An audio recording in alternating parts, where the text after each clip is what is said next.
Selamat malam.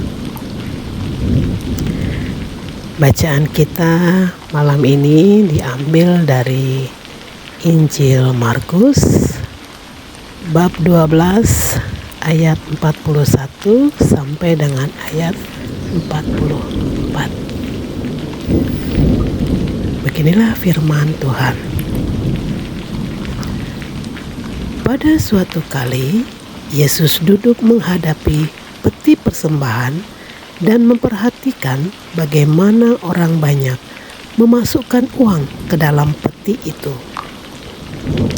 Banyak orang kaya memberi jumlah yang besar. Lalu datanglah seorang janda yang miskin dan ia memasukkan 2 peser, yaitu 1 duit. Maka dipanggilnya murid-muridnya dan berkata kepada mereka, "Aku berkata kepadamu, sesungguhnya janda miskin ini memberi lebih banyak daripada semua orang yang memasukkan uang ke dalam peti persembahan. Sebab mereka semua memberi dari kelimpahannya, tetapi janda ini memberi dari kekurangannya semua yang ada padanya, yaitu seluruh nafkahnya."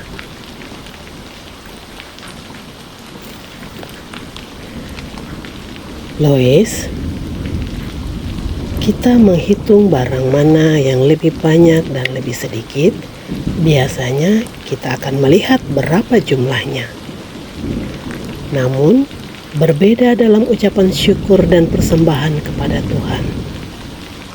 Jumlah yang sangat banyak tidak selalu berarti lebih banyak dari yang lain. Contohnya janda miskin dalam bacaan kita malam ini. Ada banyak orang kaya memasukkan uang ke peti persembahan dalam jumlah yang sangat besar. Kepada mereka, Tuhan Yesus tidak mengatakan pemberiannya lebih banyak daripada yang lain. Kemudian ada janda miskin yang hanya memberikan 2 peser, dan oleh Tuhan Yesus dia disebut memberikan lebih banyak dari semua orang, termasuk lebih banyak dari orang kaya yang memberikan uang dalam jumlah yang besar. Mengapa Yesus mengatakan demikian? Karena janda miskin itu memiliki ungkapan syukur yang besar. Ketika dia memberikan uang yang menjadi biaya hidupnya, itu berarti dia sangat bersyukur atas hidupnya dan dia sungguh mempercayakan hidupnya hanya kepada Tuhan. Dia bukan orang yang khawatir dengan hidupnya, namun yang bersyukur diberi hidup, dan itu diwujudkan melalui jumlah persembahannya. Bersyukur dalam memberi seperti yang janda tersebut lakukan di tengah kondisi kemiskinannya. Perasaan tulus, ikhlas, dan rendah hati karena dapat memberikan yang terbaik untuk Tuhan. Janganlah ada perasaan berat hati atau menggerutu dalam memberi persembahan kepada Tuhan, karena Tuhan mengetahui segalanya, termasuk isi hati kita. Kisah ini mengajarkan kita bahwa persembahan yang harum bagi Tuhan bukan dilihat dari jumlah uang yang kita beri, melainkan ketulusan hati saat mempersembahkan. Lois, jadilah pribadi yang peduli pada sesama, baik dalam keadaan limpah atau kurang, juga dermawan dalam segi materi maupun non-materi. Marilah kita tutup mata, lipat tangan, kita berdoa kepada Tuhan. Dalam nama Bapa dan Putra dan Roh Kudus. Amin. Bapa yang bertahta di kerajaan surga, izinkanlah pada malam hari ini, di kesempatan yang baik ini, kami ingin mengucapkan syukur yang sebesar-besarnya Terima kasih sudah memberi kami kehidupan yang layak, kesehatan, dan berkat yang cukup bagi keluarga kami. Begitu banyak kebaikan dan berkat yang sudah Engkau berikan kepada kami, meskipun kadang kami melupakan Engkau dan justru berbuat dosa. Ajarlah kami ya Bapa, untuk selalu memberikan berkat yang telah Kau berikan kepada kami dengan tulus hanya kepadamu. Dan dari hati yang paling dalam, kami mengucapkan banyak sekali syukur dan terima kasih hanya kepadamu. Demi Kristus Tuhan dan pengantara kami, yang hidup dan berkuasa, kini dan sepanjang segala masa. Amin.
Kabar